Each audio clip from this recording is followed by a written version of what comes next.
You can just change your ways, open your mind to change. Oh, be who you are. Stop all the shields and trying to hide all your flaws. Just open your arms. Don't be scared to free yourself.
A library event that we are hosting with Casey Moses. Casey is an illustrator, a designer, a hand letterer. She has her own small business where she designs with her sister, and she also works for Penguin Random House, where she has helped design book covers for some of your favorite YA titles. We've got a few of them here. She's going to be talking about some of them. A Good Girl's Guide to Murder by Holly Jackson, you guys might have heard of. She helped design that book cover. And she has also amassed quite a following on TikTok. So if you are on the Book Talk side of TikTok, you probably have seen her on your feed, whether you know it or not. So today she's going to be talking to you guys about different careers in the arts and how to get your art seen on social media and just what it's like to work in the book industry and how you design a cover. So she's going to do a presentation for you guys, and we've got the Q&A open. As you have questions, pop them in there, and we will do a little Q&A at the end. So I'm going to hand it over to Casey now, and she will tell you what she does. All right. Hello, everybody. Thank you so much for that introduction. As she said, my name is Casey. I use she, her pronouns, and mainly I design book covers. So I have a presentation to share. Let me just pull that up on my screen. Okay. Let me see if I can go. Okay, so yes, as introduction was done, I do a lot of different creative things. I'm a designer. I do some illustrating. I do some hand lettering. But my full-time job is a senior designer at Random House Children's Books. So I design covers for YA books, mainly all the teen stuff. I do hardcovers and paperbacks. So here's just a snapshot of a few or maybe 40 of the book covers that I've worked on that you might have seen at the library, or like she said, if you are on Book Talk, I know a lot of these are super popular there, but just an overview of a lot of things that I've had a part in creating. So I want to just talk about really quick background with how I got into book cover design. I did study graphic design in college. I have my bachelor's degree. I went to Seton Hall, which isn't an art school. So there is some proof that you don't have to go to art school to end up in a creative job. I was very fortunate. The school I went to had a small design program where I learned enough to get going. I always did a lot of reading in school. I always loved art and books, and my senior year I had the epiphany to combine both of those passions. I started looking into book cover design and ended up doing an independent study where I was doing all book covers, kind of redesigning classics and some of my favorite books. And I just spent a whole semester adding those pieces to my portfolio.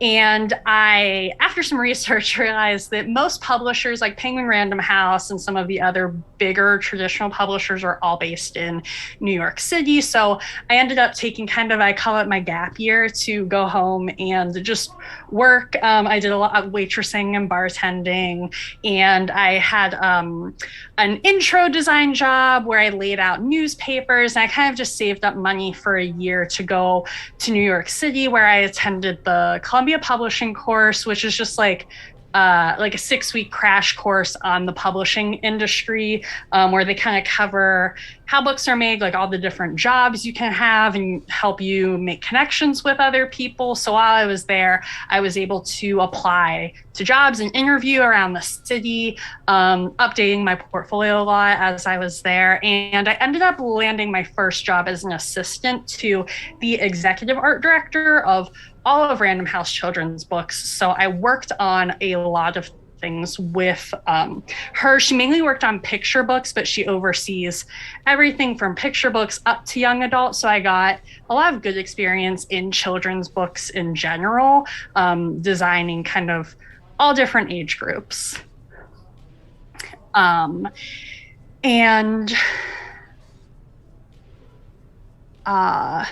need to switch my view? Sorry, Laura, let me know if I need to switch something. We will have maybe our tech team come in if we need to switch anything and let us know. Okay, I'm looking at the chat. Is that for me? Switch side-by-side speaker view? I think that was for me. I think you're good. I think that was for me for streaming to Twitch. Got it. Okay, I will keep going. Sorry for the interruption. So A bit about what exactly I do as a cover designer now. So mainly at its roots, cover design is package design for a product, and that product being the story that the author writes. So my job is to visually communicate to anybody who sees the cover, picks up the book in a store or the library or sees it online somewhere. My job is to entice them into finding out more what the book is about. And doing my best to translate what is inside to the outside. So I do a lot of market research for what is working in the YA category. I do a lot of brainstorming concept ideas for covers, artist research, being other illustrators, letterers. I work with photographers. And then I provide art direction to other creators to execute concepts that I couldn't necessarily do myself. I get to work with creators who are like top tier in their specific niche that they do. I work with people who do portraits. I work with illustrators who specialize in like fantasy, like magical scenes, all kinds of different things.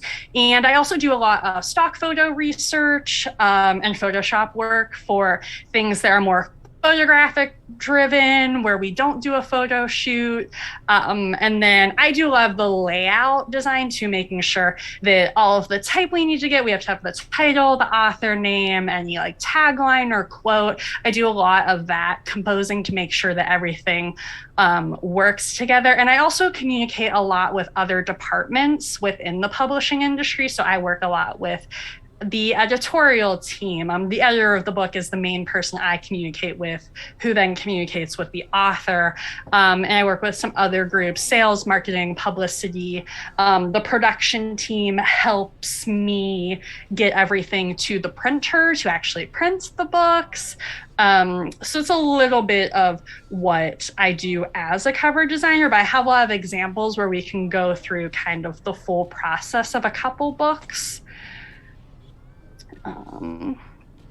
Okay, so I did pull out just a couple of the YA books I've done. I work on all different genres, so I just pulled out some of those we can go through. I work a lot on fantasy books. I do some contemporary novels, a lot of those. And I work on a lot of romance covers. I've actually done a couple anthologies. A Universe of Wishes is a popular one, where these are kind of a different challenge, where you have, 10, 15, 4 authors. So it's a lot of voices and a lot of different things to represent on one cover, but they're kind of a fun challenge. I do a lot of work on thriller books as well. A Good Girl's Guide to Murder probably being among the most popular there. And then I also work on some paperback originals too. A ton of romance books here, some thrillers as well. And then one of my favorite genres is actually horror. So here's a couple of those covers I've worked on as well. So as far as the process of making these book covers, there's so many different things involved. And one of the things that I love most about working on all these different genres are... Looks like we might have an issue going on with the screen sharing. Bear with us for 1 second, you guys. Oh, okay. It looks like we are stuck as it streams on the first slide. Do you want me to stop sharing and try resharing? Perhaps. Sorry about that. Let me do that. Okay. What would it be without a few technical difficulties? Right. We go back into the office and immediately everything falls apart. Okay, there we go. So are we on the what does the process look like slide? Yes. If it freezes up Okay. again, I'll pop in and let you know. Perfect. All right. So yes, we're going to dive into more individual books, but kind of just a brief overview of the process. I work mainly with the editor of the book. So that's the person who acquires the book from the agent, and they're working most closely with the author as, you know, they actually edit and revise the book that they've written. So I'm among one of the first at the publisher to read the manuscript, because book covers take a year-ish to design and get approved, and all of the things that need to be done. Like books take, you know, a year to a year and a half to publish. So it's a long process, and I'm right at the beginning because getting the art right, sometimes we need a little bit more time to do it. So I always read the manuscripts for everything that I work on. I am a YA reader myself. So I am always excited to read the books. It's weird outside of work. So the first thing I always start with is reading the story. If it's available, most of the time we have a first draft. Some things are on more of a rushed schedule where it might not be completely written yet, and I'm reading, you know, just an excerpt of something, but that's a rare case. So as I'm reading, I create mood boards, and I take notes, and I start brainstorming ideas that I think could work for the cover as I'm reading. And after I talk to the editor about, you know, what our goals are for the project, I'll start doing artist research if we need to hire another creative. So I'll do artist research. I'll do like super rough thumbnail sketches and mocking up ideas. And then I have to present those ideas to the editor, who shares with the author. If it's a bigger book, we will loop in other departments earlier. So like our sales and marketing and publicity departments, because they will have bigger plans, big picture plans for bigger books. So we need their buy-in early as well. And then from there, once I have somebody hired for an approved direction, it's a lot of providing art direction notes, and kind of going between everybody and sharing, you know, early stages sketches, final art, getting feedback, going back to the artist to have them make any changes that we need. And then once I finally have something approved, I do a lot of printouts to color correct and make sure that everything's going to look good. I have a production manager who helps with all of that, especially if we're going to be doing special effects or printing on a certain paper stock. They are the people who are communicating with the printer, so they help make sure everything is technically on board. And then I'm preparing files to send off to the printer to print these books, and they become real things that go into stores and libraries, and everyone gets to hold them in their hands. So one cover that I think is a really good example of a full process, because there were so many people involved and we got to do so many cool things with this book, is Small Favors, which is Erin A. Craig's second book, and it is a fantasy novel. This is one of my favorites that I've worked on. But the first thing we did when working on this was I had a conversation with the editor where we talk about other things that were working in the fantasy market at the time. This book came out in the summer, so I would have been working on it last spring and summer. So these were what was popular. House of Salt and Sorrows was her first book, so we were looking at what we did there, and that book sold well, so we didn't want to stray too far from that cover. And we also came up with some keywords that as I was reading it, the editor's thoughts, things that we wanted to prioritize on this cover.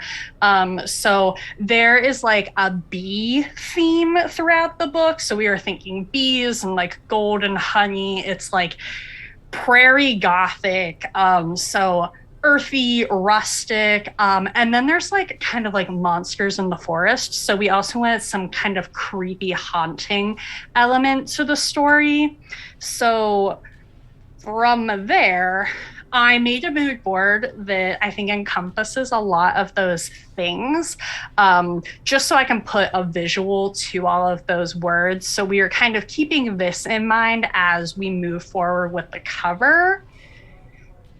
And this is what I said, sometimes I do some little rough sketches for ideas where we wanted something that had like a central title, and incorporating bees and flowers and honey in some way, and like we wanted smoke involved. So I just do like kind of a rough representation of that here, just to get the idea like kind of down.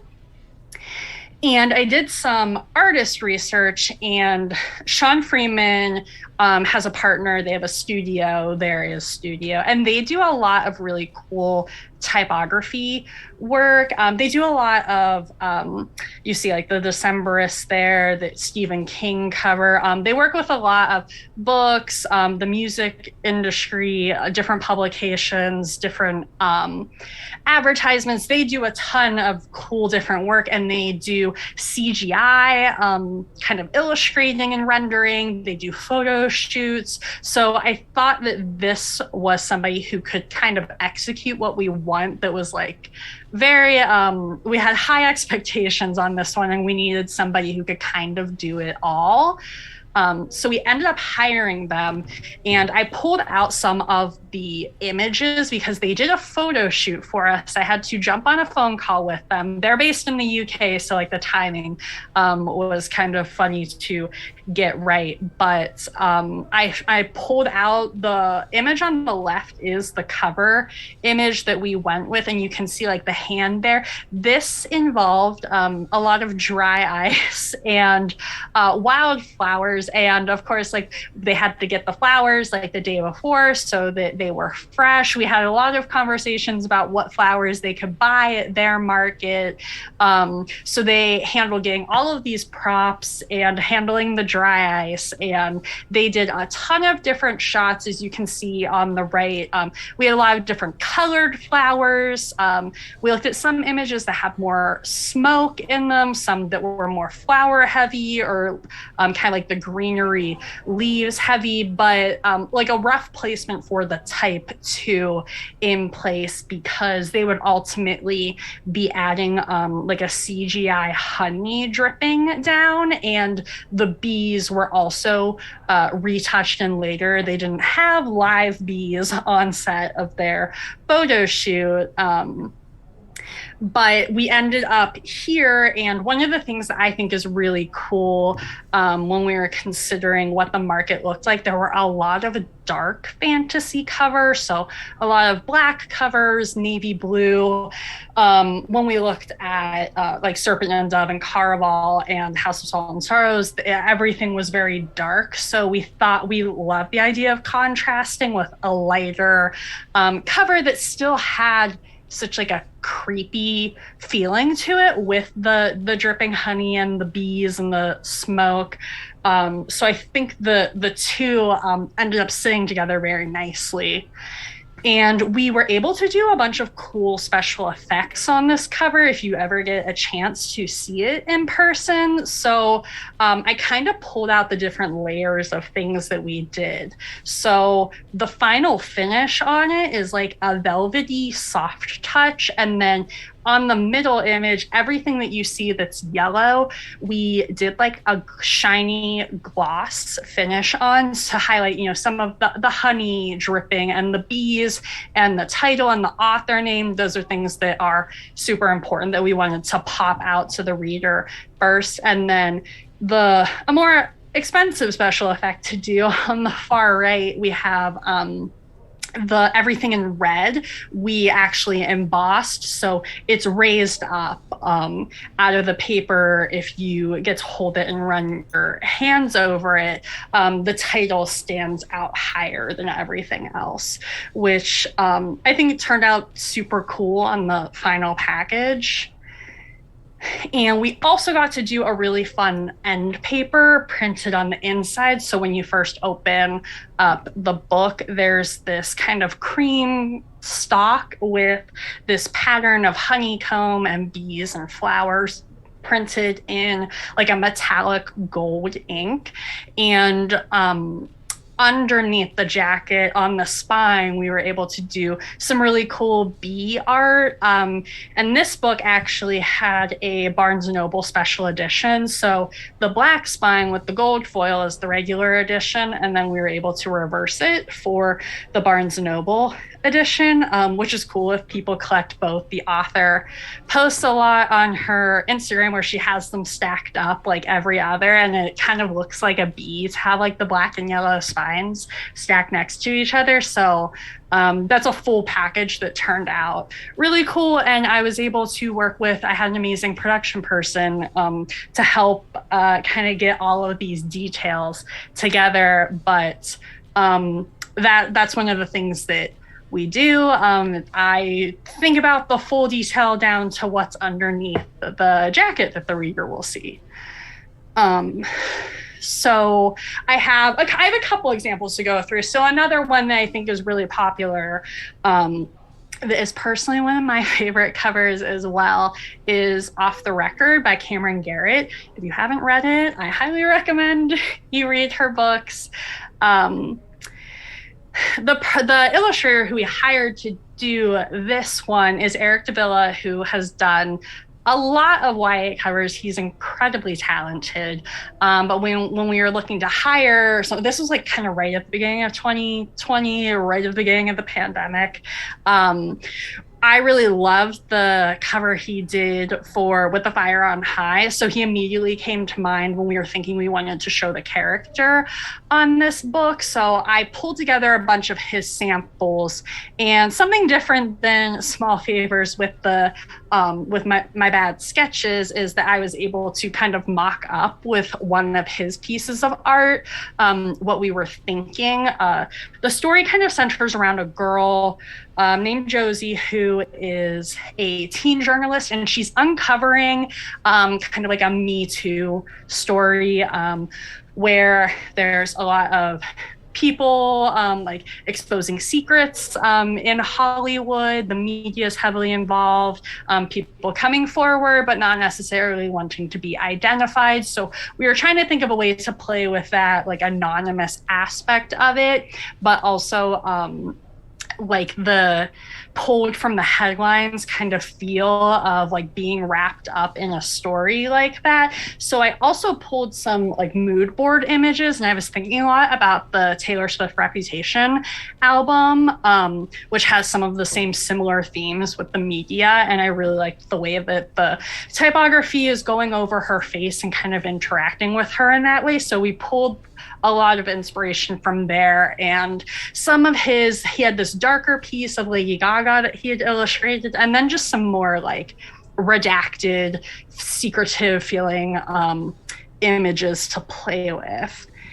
And I pulled out some of the early sketches that he had sent because he did kind of do the eyes covered up character where she's in a straight on pose, but we ultimately decided to not cover up her beautiful face and do kind of more of a 3/4 turn pose. But the illustrator did all this really cool lettering behind the character and kind of overlapping her. And if you look closely, a lot of what the text is are Easter eggs from the story. So I was able to talk to the editor, who asked the author if there was anything specific she wanted pulled out of the story, like any specific lines.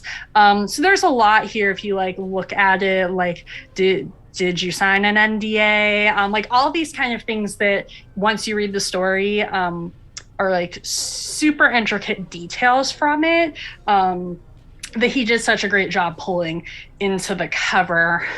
So this is a fan favorite that was really great to work on. Yeah, that artist is wonderful. I put up his, like, can I go back one? Nope, it's not going to let me. wait.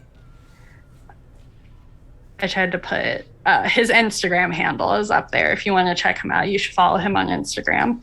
Super talented.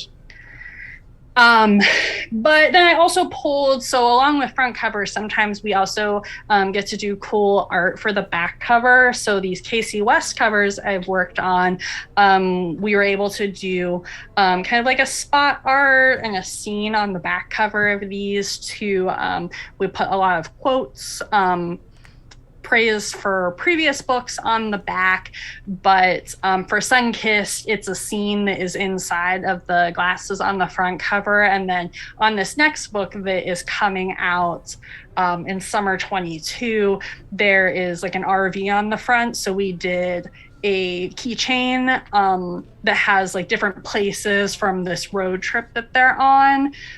So that's like something fun we get to do on the full package.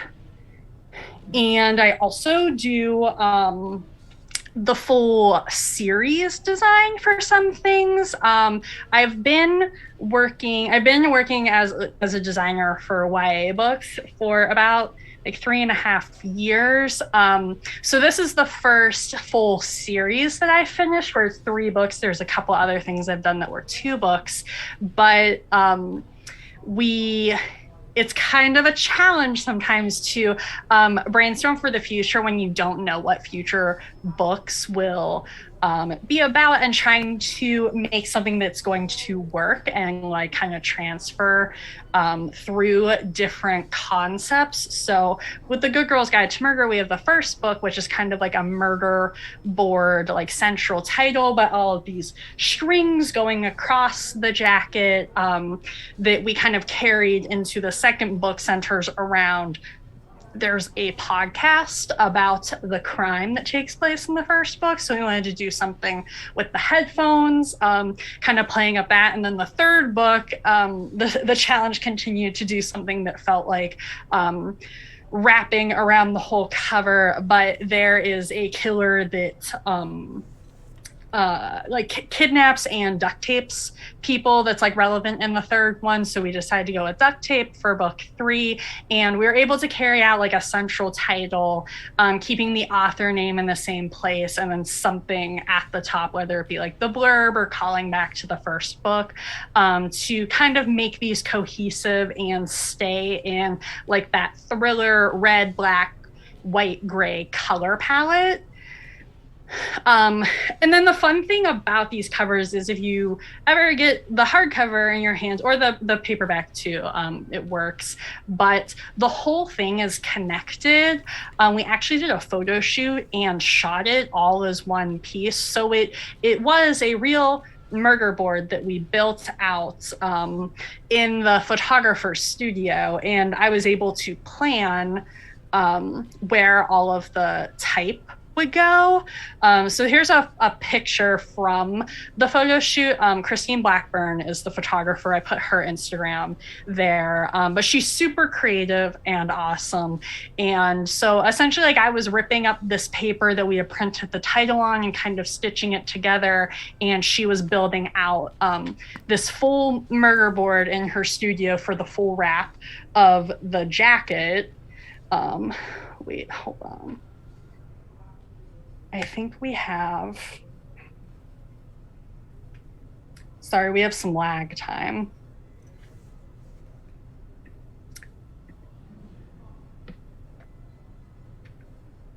Oh, there it is. So I was able to plan out like all the measurements of the jacket with the type that has to go on the flaps, the front cover, and the spine, to make sure that everything kind of lined up and fit when we shot it all as one picture.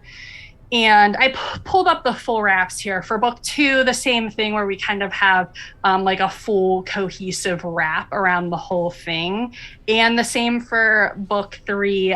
This one was actually pandemic photo shoot over Zoom. So I was talking to the photographers in her studio and just had Zoom open, and she was doing stuff and I was working on other things, and she would just be like, "Hey, Casey, are you there? Like, I have things to look at." And she was kind of setting up this duct tape, kind of murder board like the first book, where it's like all wrapped around. And the special effects on this cover, it's like a matte finish, and then all of the tape is glossy, like shiny gloss. So the book feels like it's wrapped in duct tape, and she was being like really authentic with it, like wrapping her hands in duct tape and then ripping it off for some of these like wrinkled up parts, so that it all felt like somebody was actually trying to escape from a killer with this cover.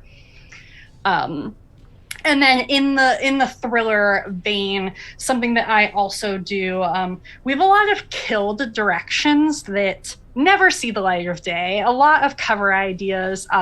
Ultimately, we only go with one for the final book. So I thought it might be fun to share with you all some other ideas for an existing cover that kind of never made it to final, and why.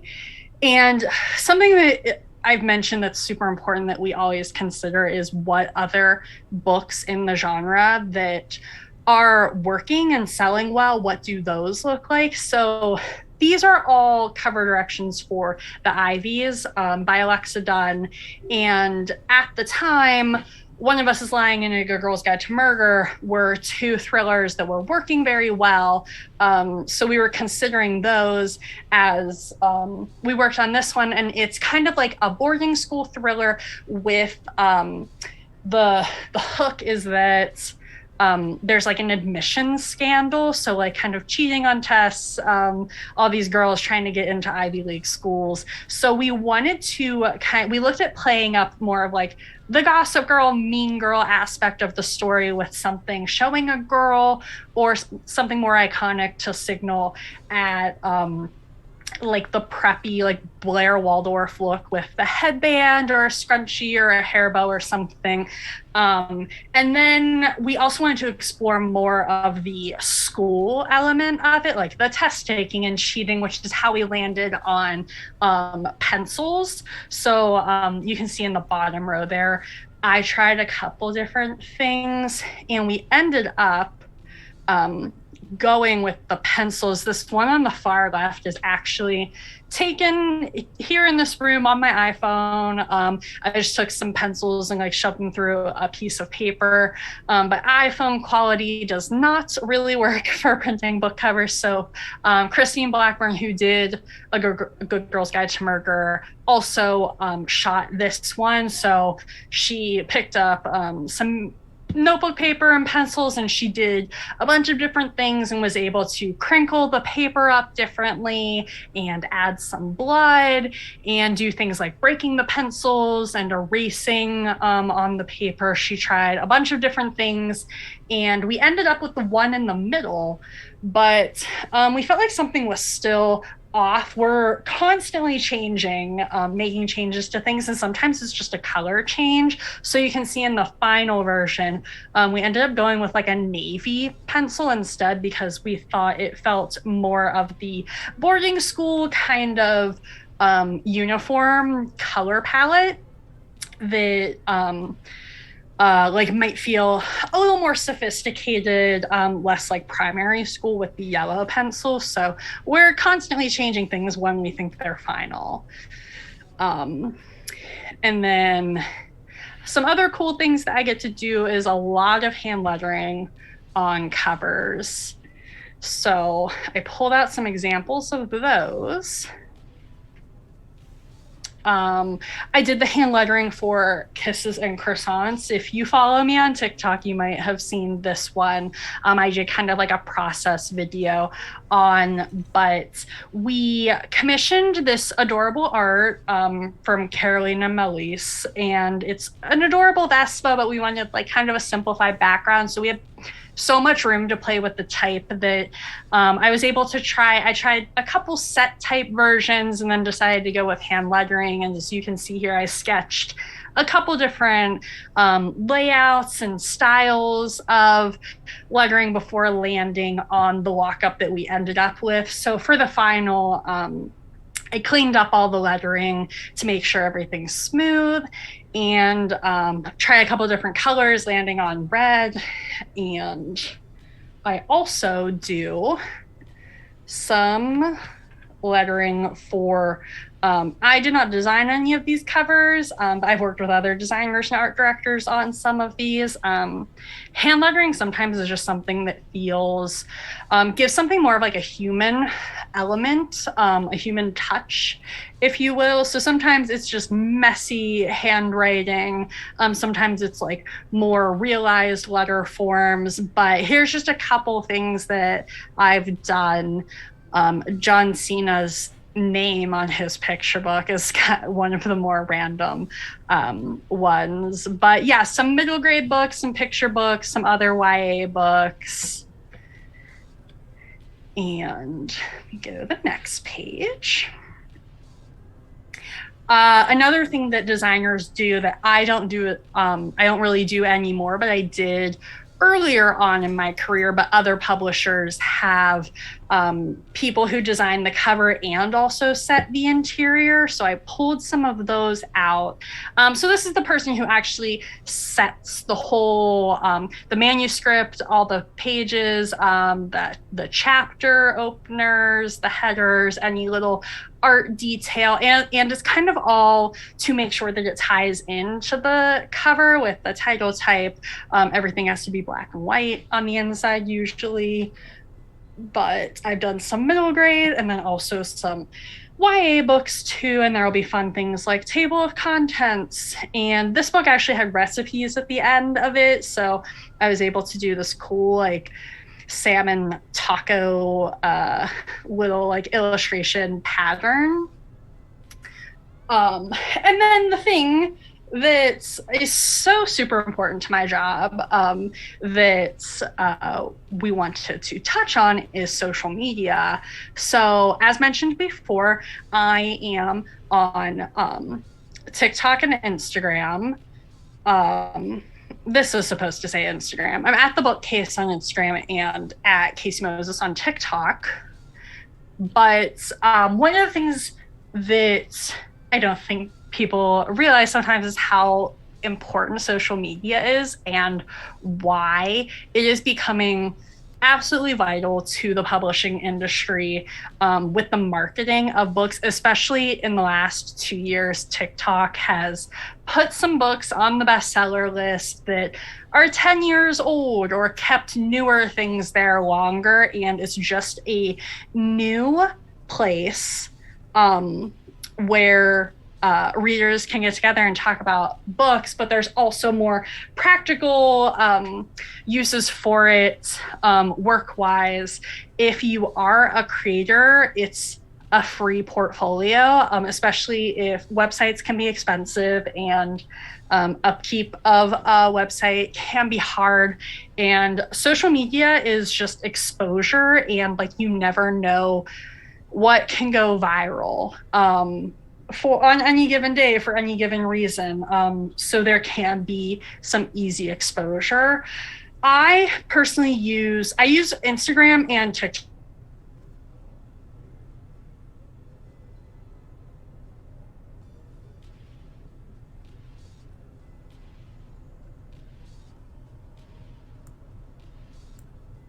I think we may be having a slight connectivity issue. We will be back to you guys in just a second.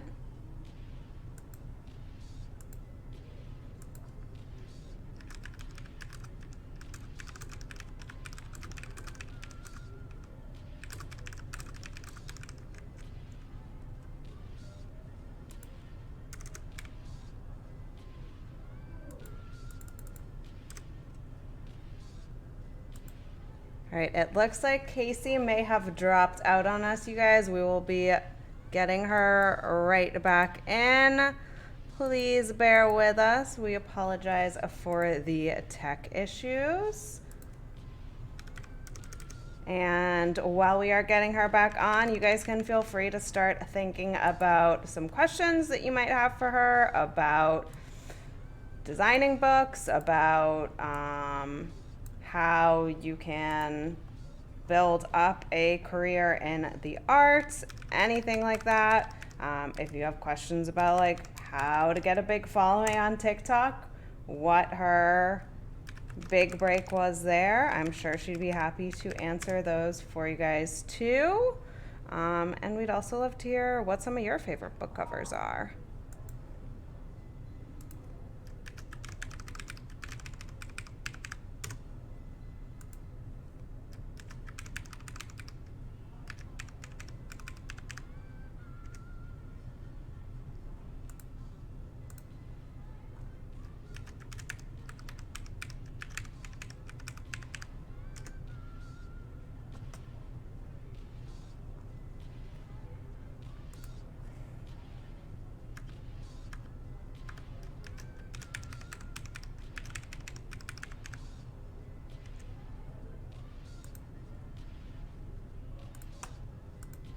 Oh, and I think we're back.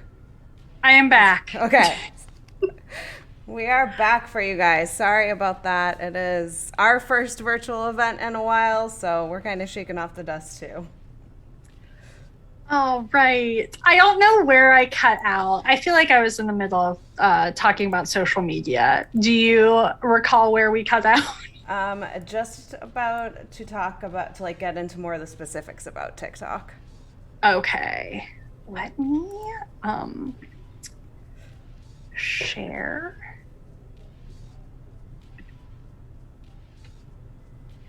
Okay. Perfect.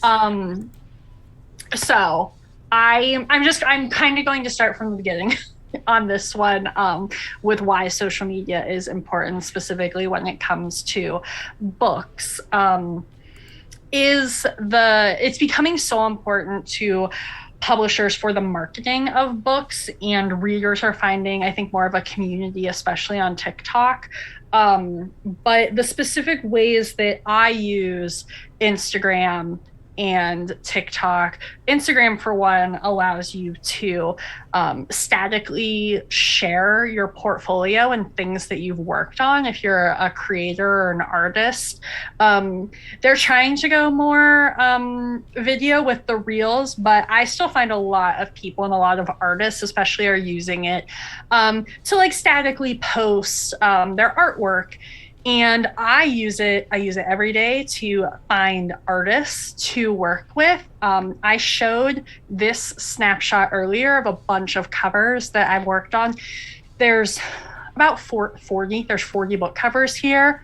So all the ones that are not blacked out, I think these are frozen on the presentation again. Wait, hold on. Let me unshare.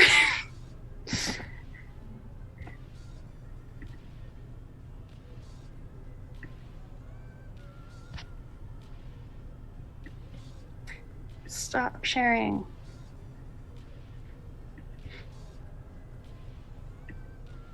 Wait, it won't even let me unshare. I wish I had the answers to this, but unfortunately I do not. Hold on. I'm not sharing anymore, am I? No, we just have you. Hold on, let me go back to the page I was on. Okay. It gives us a chance to see all the wonderful YA books behind you. Yes, my backdrop, my book backdrop for this event. Okay, can you see my screen? Yes. Sharing? Okay. No. Did the slide with all the books pop up? No. No. You either need to full screen first and then share, or you need to do a display capture instead of capturing by the app. Okay.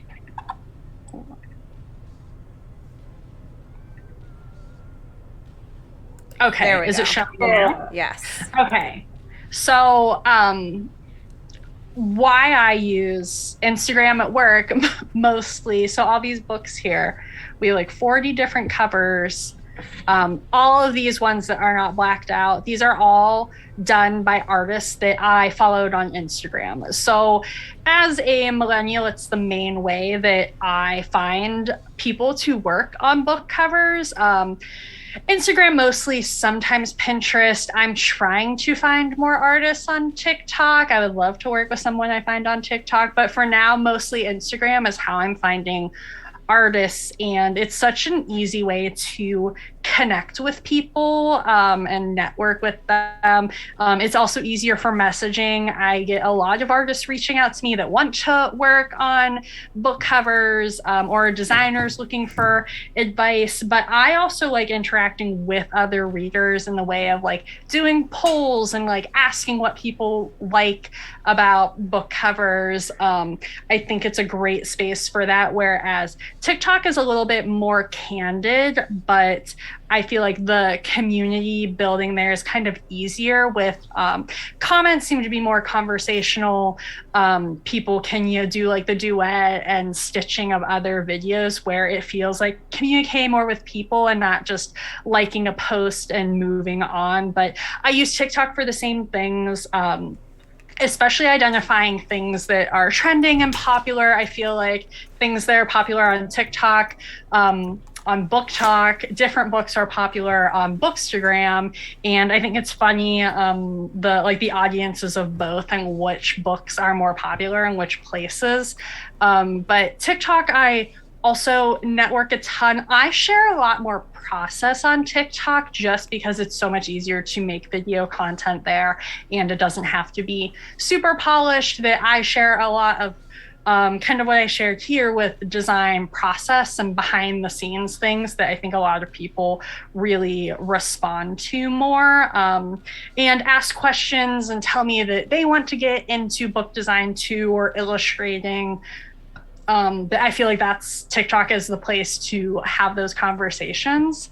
So I am on both frequently, and it's relevant to my job, which is a cool reason to get to go on your phone during work hours.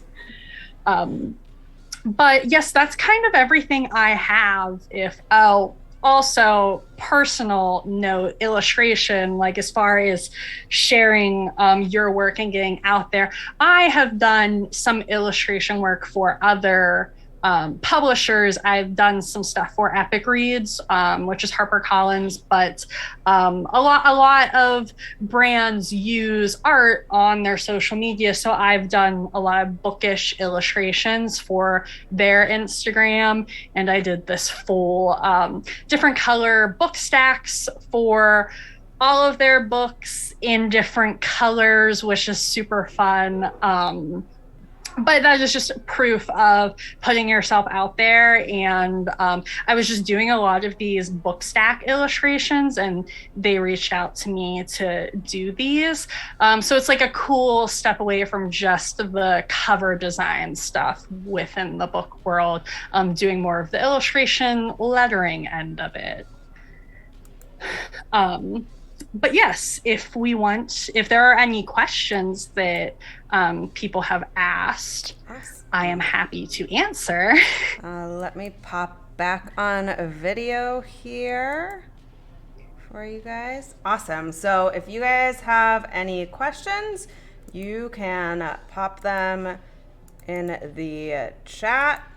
Or if you are watching on Twitch, sorry, I'm just trying to find the best view for us. If you guys are watching on Twitch, you can drop the questions in the Twitch chat, and Bree will put them over into our Q&A here for us. I have some questions that I can ask too from myself and some of our volunteers. But I'll start. We've got a couple going in the Q&A.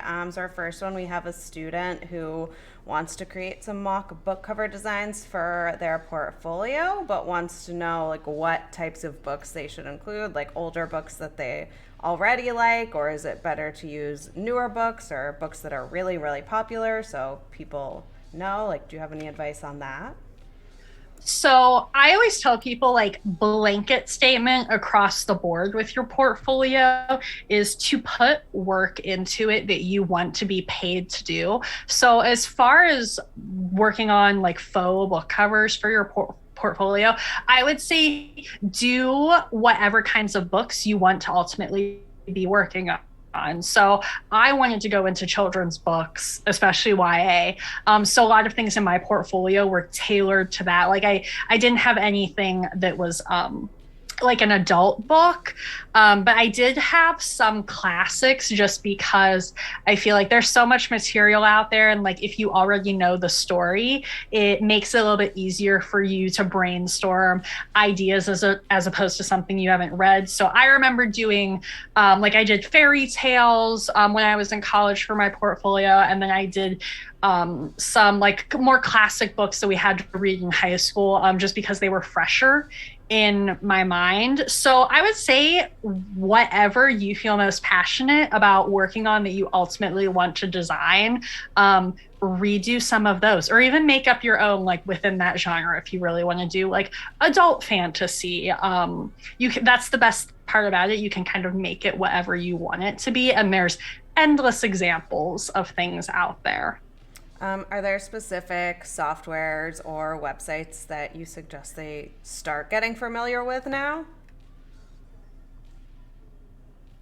Yes. So the Adobe Creative Suite is what is the professional standard in traditional publishing to use.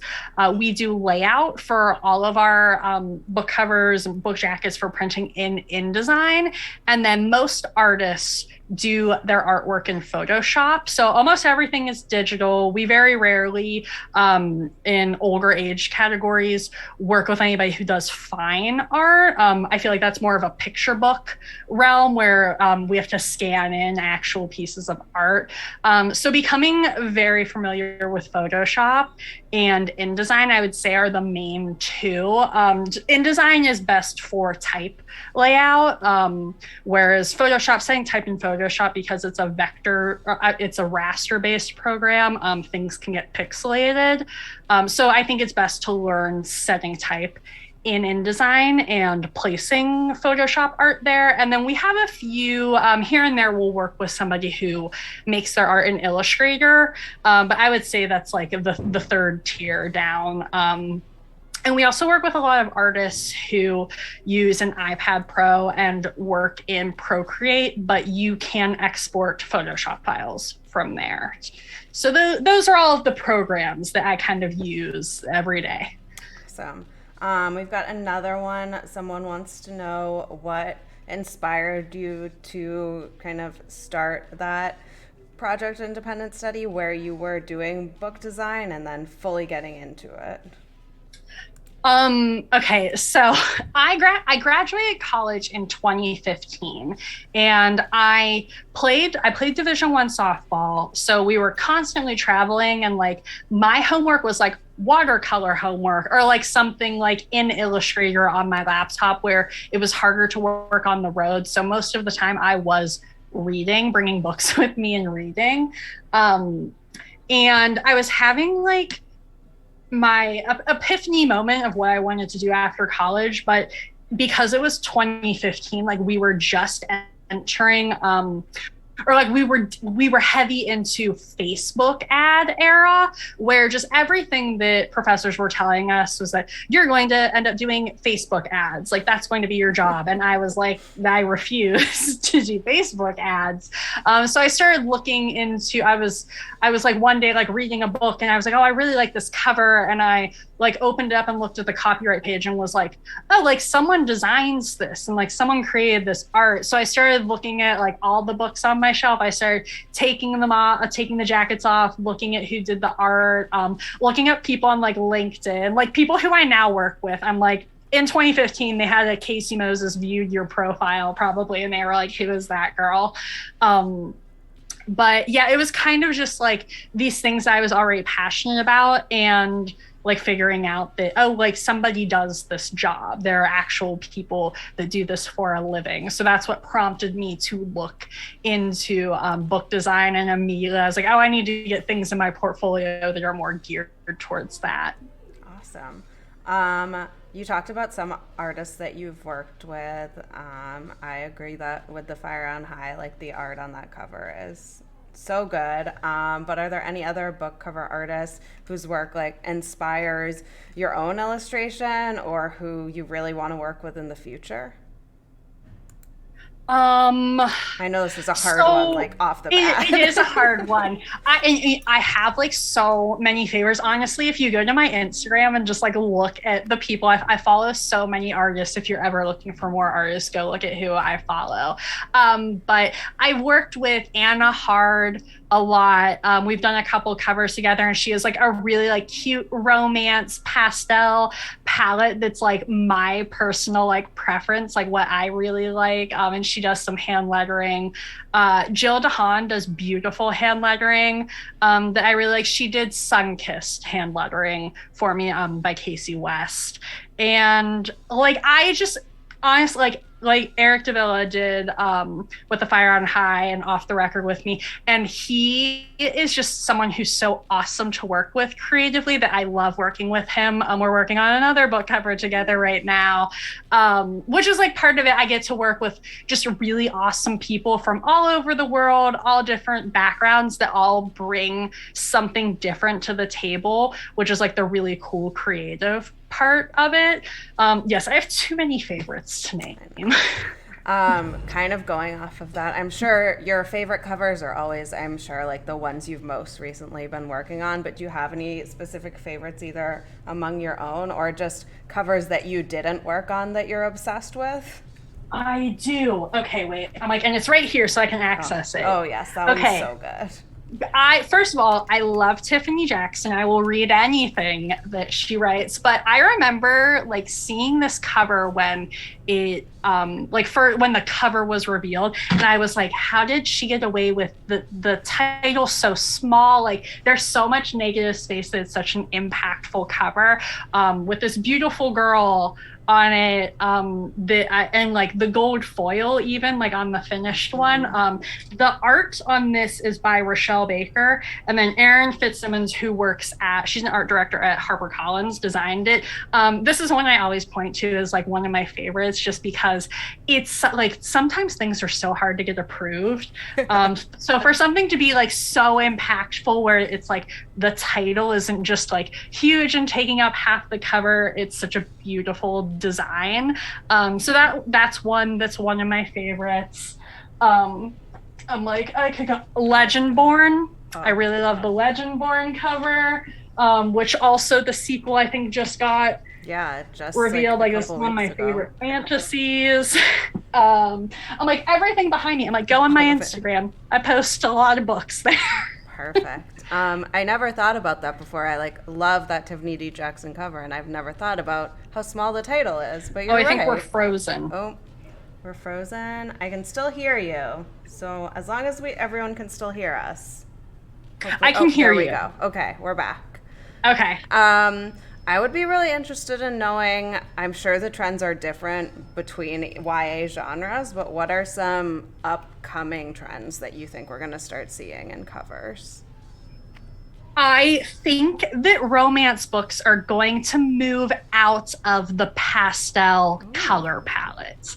Okay. That's what I'm manifesting happens, just because I feel like that's the genre that everything is starting to kind of blend together. And I do think we need some breakouts in that genre. And then I also think, and I think it's because of TikTok, I think that genre is also starting to skew more towards the adult romance look, where it's like kind of simplified background, smaller characters, bigger title, where it's not so much like scenes like we've seen in the past, just because the crossover reader, it's like publishers are becoming more aware of that reader who is not necessarily a teenager, but is more in that like early 20s range, who is reading both. So I foresee trying to tailor things more towards that reader who reads adult and YA. Is that something that you have to think about and try to balance? Like, how do I make this book appeal to teens and adults while still making it clear that it's a teen book? Like, how do you balance that?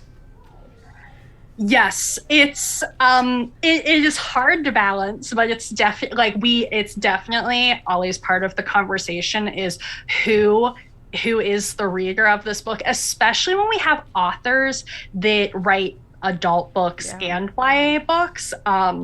Like Leigh Bardugo has like Ninth House is her adult book. So I feel like that has and same with like Veronica Roth wrote an adult book. So there are tons of authors that do different age groups and have like a huge following. So that is always part of the conversation.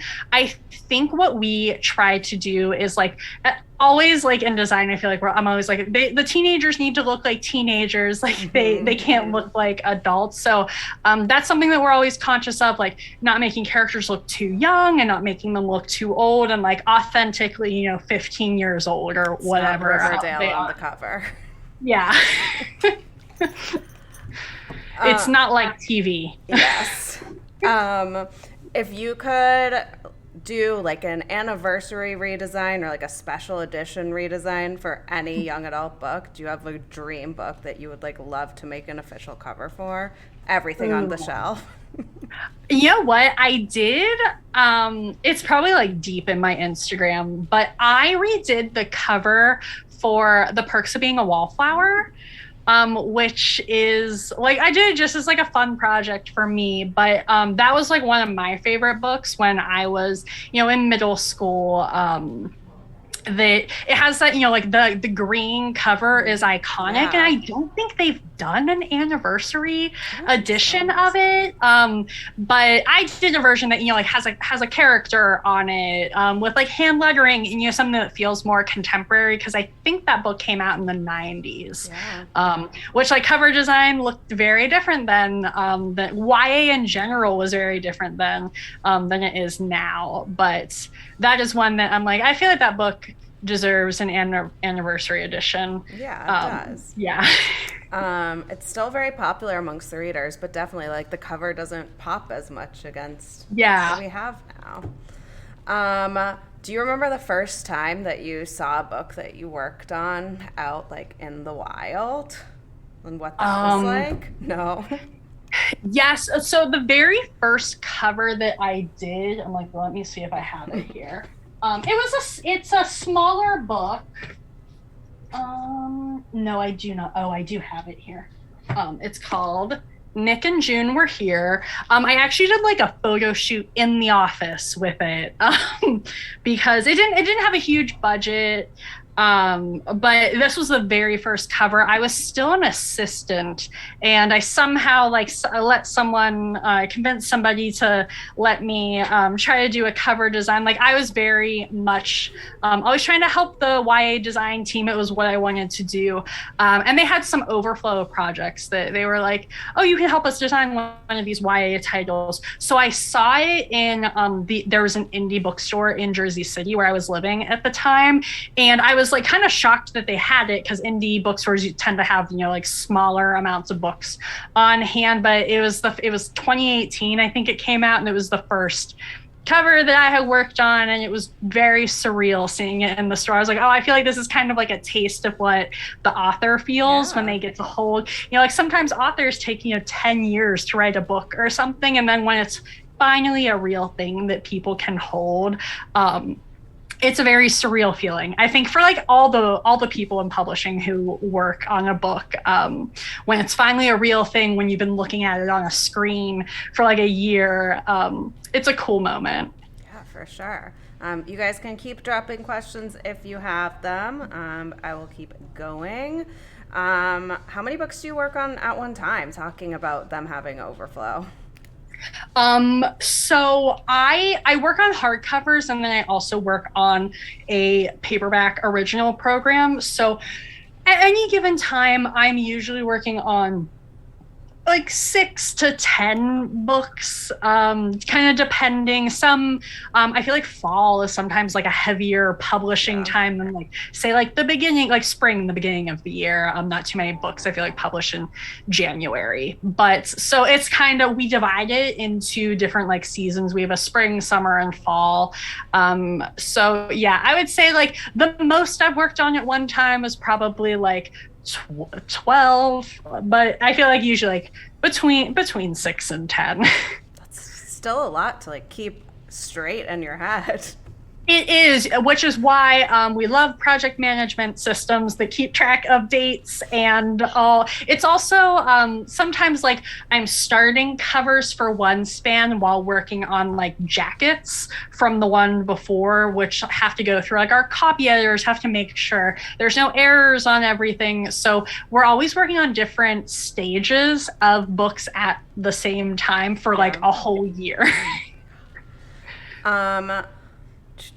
How do you figure out, since you mentioned that you do try to read the book, so you really have a sense of like how to design, how do you balance, now you know everything that happens in the book, making sure that you're like presenting the story without giving anything important away inadvertently?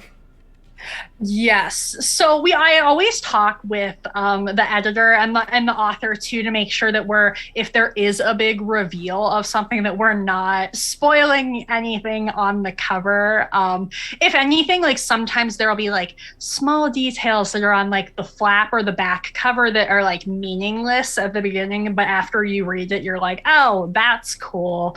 So I haven't had anything where I've like had a wild idea and they're like, no, Casey, you're going to spoil the whole book.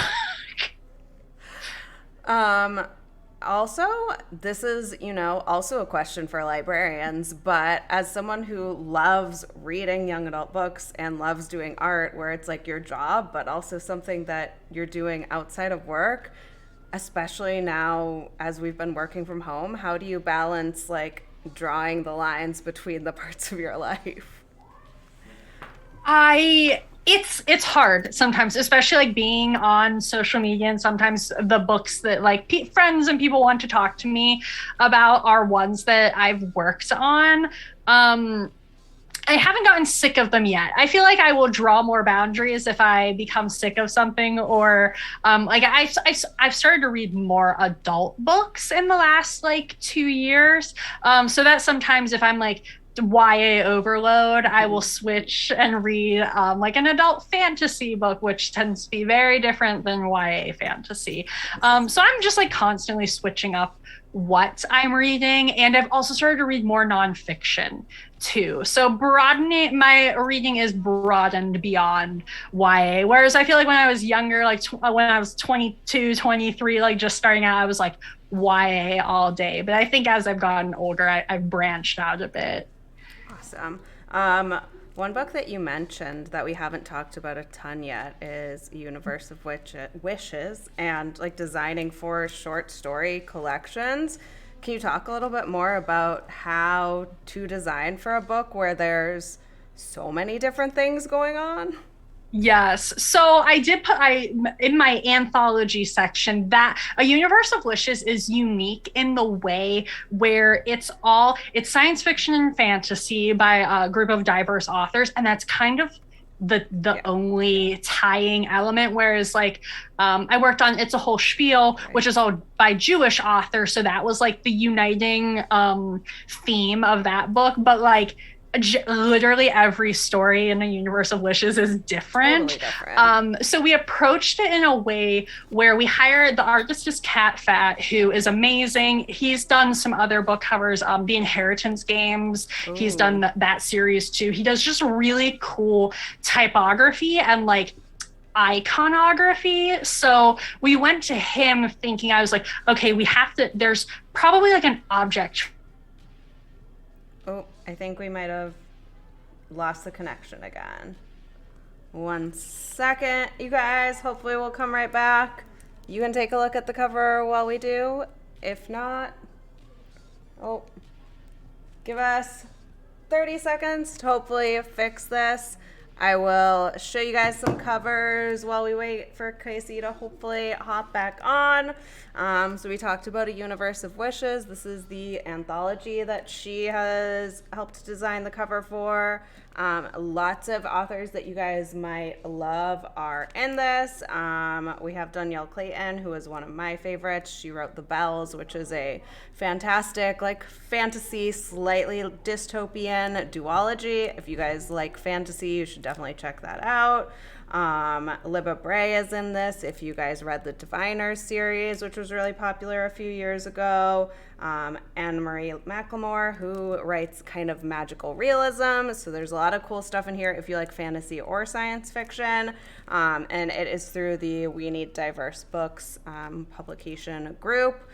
So all really great authors here. All right, Casey's back. Sorry. Don't worry about it. Our Wi-Fi is a little funky too. What were we talking about? Universe of Wishes. Yes. I think I cut out. So with all of the different stories, something that artist was able to do was incorporate a different object from kind of each of the stories in like a monochromatic way, where it kind of all fit together. Like it's a lot of like black, like gray tones on black. So like things that were kind of like accent things, like metal, like the key and like the crown and the lettering stand out. We had like little hints, but then there's also like all these different elements that are kind of pushed back more, that all feel like a united piece that was like kind of tough to get to and make sure like we kind of covered everything in it. But that's just kind of the challenge of anthologies, especially one like that, where they were kind of just all different. But that was also the really cool part about it. Like you can pick up that book and read so many different stories in one go. For sure. And I do feel like I have this book on display a lot at the library, and I feel like every time I look at the cover, I like notice something different in there, which is cool. Yeah.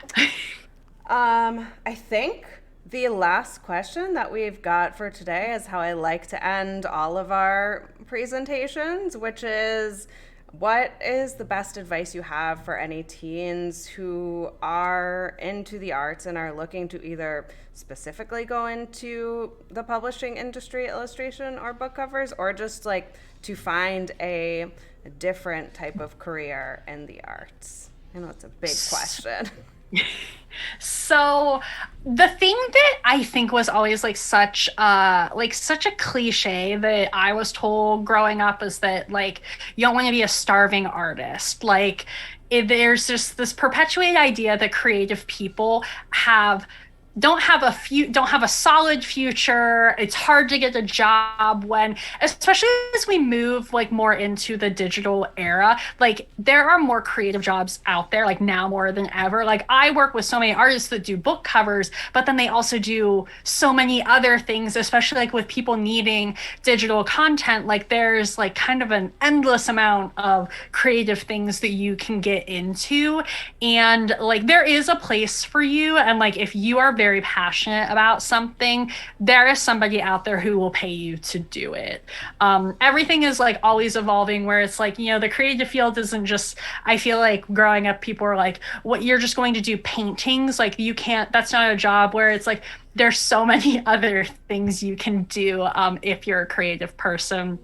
Whether it's content creation, illustrating, if you're very good at hand lettering, and so many different styles, especially of digital art too, that you can go into. So I say follow the passion, and you do not have to go to art school is the other thing. I think there's so much pressure like within the art industry to end up going to like a fancy art school. And I didn't do that.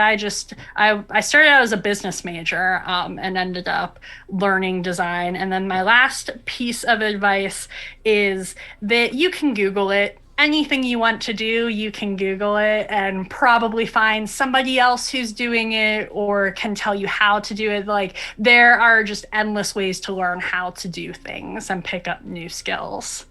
Awesome. I agree with all of that advice. Follow your guys' passions and you'll find it somewhere. If you guys want to learn more about how to do any of the digital art, you can stop by Boston Public Library. We have a computer lab in our central branch that if you are a teenager, you can come in and use. Come by and check out some of the books that Casey has worked on. We've had some of them on display. I've read most of them, so I can tell you guys about them when you come in. And follow Casey on Instagram and or TikTok. She's great. There's a lot of cool stuff there. But thank you guys so much for joining us. Thank you, Casey. And we hope you guys have a great night. Oh, thank you. Bye, everyone. I wanna be free, I wanna live free, now that my mind's